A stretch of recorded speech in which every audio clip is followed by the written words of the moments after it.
Salve galera, Vitricola aqui para mais um vídeo aqui para vocês aqui, né? Vamos falar um pouco do São Paulo hoje, né? O Bruno Prada da Jovem Pan aí, né?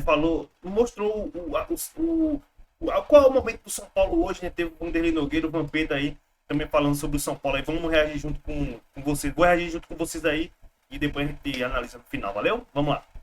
Seria o melhor nesse momento, Bruno. Boa tarde. Boa tarde, Guilherme. Boa tarde a todos. O Patrick é um cara que está há um ano só no São Paulo, né? Ele fez a temporada 2022 no clube. Ele tem, você falou, 9 gols, alguns gols importantes, né? Então, isso deixou, assim, uma boa imagem. Ele fez gol contra o Palmeiras na semana. São Paulo jogou 2 vezes com o Palmeiras ali, uma segunda e uma quinta. Uma pelo Brasileiro, outra pela Copa do Brasil. Ele fez gol nos 2.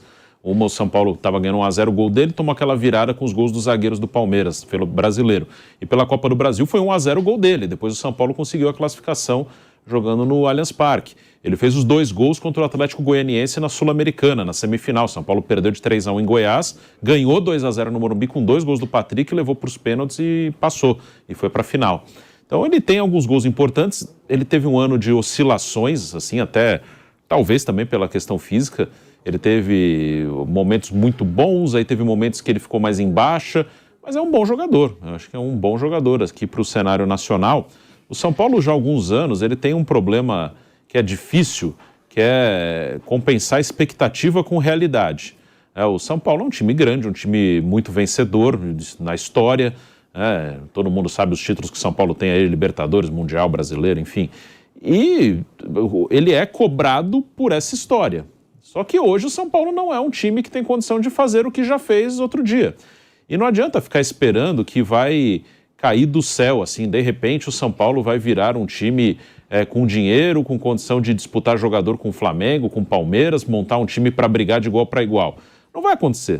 O clube tem que fazer por onde, como o Palmeiras e o Flamengo fizeram. O São Paulo tem que passar. Primeiro, assumir que está numa situação difícil. O São Paulo assume até certo ponto, ele assume mais ou menos, mas não passa por aquele momento que o Flamengo passou mesmo. A gente tem que se reestruturar. Por alguns anos nós vamos ter que passar por um momento de mudança, de gastar menos, de tentar de deixar um time menos competitivo para poder daqui a pouco ter um time mais forte, ter mais condição de investir. Foi o que aconteceu. O São Paulo ele não ganha quase nada nos últimos anos e, ao mesmo tempo, ele não está se reestruturando. Se o preço de não ganhar nada fosse uma reestruturação para daqui a pouco o time estar bem financeiramente, estar em condição de naturalmente brigar pelos títulos, tudo bem. Mas não é isso que está acontecendo, né? Falta o São Paulo meio que assumir, mesmo que seja meio drástico. A gente está quebrado e vamos passar por uma reestruturação. A situação é essa, está quebrado. Assumir isso bem claramente. E falar, a gente está quebrado e precisa se reestruturar, mas isso não aconteceu ainda. E dentro disso de expectativa e realidade, eu não acho que o ano de 2022 foi um ano ruim do São Paulo, dentro de campo. O time chegou, foram 4 competições que o São Paulo disputou. Chegou em 2 finais, do Paulista e da Sul-Americana. Claro que fica sempre uma decepção quando você chega numa final e perde. Contra o Del Valle, acho que era de igual para igual ali, fez uma final muito ruim. Mas não acho que assim, foi uma coisa absurda. Eu achava São Paulo e Del Valle equilibrado, porque há um engano aí. Quando você vê Flamengo, Palmeiras ganhando a Libertadores, aí, nos últimos 4 anos, eles que dominaram, finais brasileiras, fica uma impressão meio errada de que todos os times brasileiros são melhores que os outros da América do Sul, e não é verdade. Fora Flamengo, Palmeiras e um ou outro, o Atlético Mineiro, em 2021, os outros são do mesmo nível. Só nesse ano de 22, a gente viu o São Paulo perder uma final para um time equatoriano, a gente viu o Fluminense eliminado de uma pré-Libertadores por um time paraguaio, que é o Olímpia, a gente viu o Santos cair da Sul-Americana para o Deportivo Táchira da Venezuela, o Internacional, vice-campeão brasileiro, cair para o Melgar do Peru. Então fica pelo domínio que Palmeiras, Flamengo tem no continente, fica a impressão de que os times brasileiros dominam todos. E não é assim. São Paulo e Del Valle era equilibrado. O Corinthians perdeu para o All Red, né? Sim, perdeu para o Always Red. E no ano 2021 o Inter perdeu para o Always Red também. E empatou aqui, como o Corinthians também empatou aqui com o Always Red. Então fica uma sensação que não é muito real. Então o São Paulo e Del Valle era equilibrado. Fez uma final ruim, ok, fez. Mas, assim, para mim, como eu estava falando, não acho que foi um ano ruim dentro de campo. 2 finais, uma semifinal de Copa do Brasil. Perdeu para quem podia ter Flamengo. Flamengo. Tirou o Palmeiras no meio do caminho. O Brasileiro, que foi um pouquinho abaixo, foi 9º colocado, acho que tinha a condição de ter feito uma campanha melhor. Mas acho que também a campanha no Brasileiro um pouco abaixo tem muito a ver com o fato de ter conseguido avançar na Sul-Americana e na Copa do Brasil. né? O São Paulo, durante quase todo o segundo semestre, jogou 3 competições simultâneas e não tinha elenco para 3 competições. Acabou focando mais nas Copas. Acho que se não tivesse nas 2 Copas, provavelmente faria um brasileiro melhor. Claro que não para ser campeão, mas ficou em 9º, poderia ficar em 6º, talvez, em 5º, por aí. Acho que ali era a colocação mais compatível. Então, mas a cobrança é sempre para que o São Paulo seja campeão, para que o São Paulo seja campeão brasileiro, porque o São Paulo joga a Libertadores brigando pelo título. E hoje essa não é a realidade no clube. Por isso que o São Paulo passa por mudanças quase sempre. O Vampeta citou, eu concordo com ele. Na teoria, depois na prática pode acontecer outra coisa, por enquanto o São Paulo ele está com um elenco mais fraco em 2023, que vai começar, do que tinha em 2022. Porque saíram Léo, Miranda, Reinaldo, Igor Gomes, 10 jogadores, alguns que jogavam bastante, uns que jogavam pouco. O Éder acho que Reinaldo, também realmente, Reinaldo era um titular, o Léo era um titular, Miranda era um jogador que jogava com frequência, um cara experiente, e chegaram jogadores que são apostas, né? Deve chegar o Marcos Paulo também, que foi revelado no Fluminense, foi para o Atlético de Madrid, estava emprestado para um time da segunda divisão. Pode chegar o Mendes, jogador da seleção do Equador, que estava nos Estados Unidos.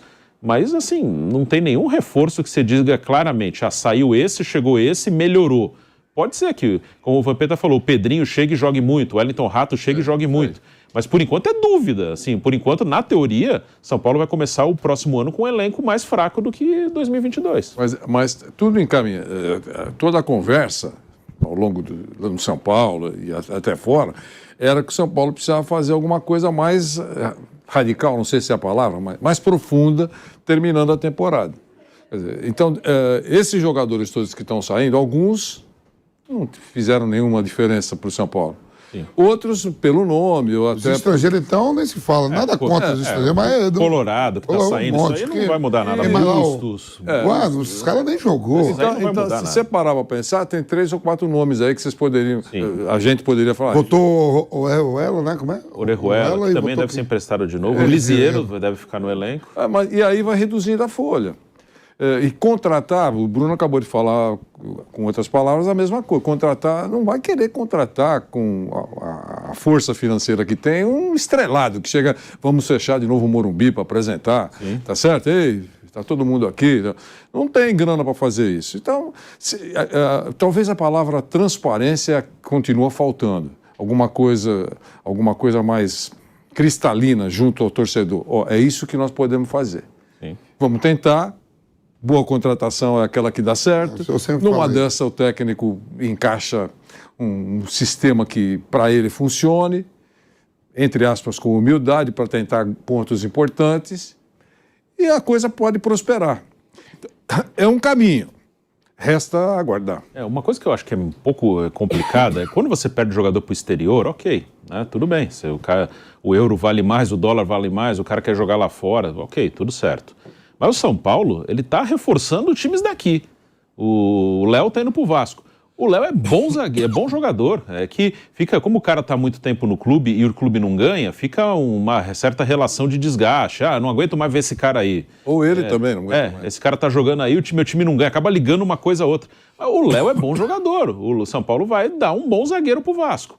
O Igor Gomes é um bom jogador. São Paulo vai dar o Atlético Mineiro. O Gomes mais é a torcida que pega no pé. Não o Reinaldo é um bom lateral esquerdo. Ele e o Wellington, para o que tem no país... O São Paulo vai dar para o Grêmio. Então o São Paulo está reforçando o Vasco, o Atlético Mineiro e o Grêmio. E pode o Patrick para o Atlético também.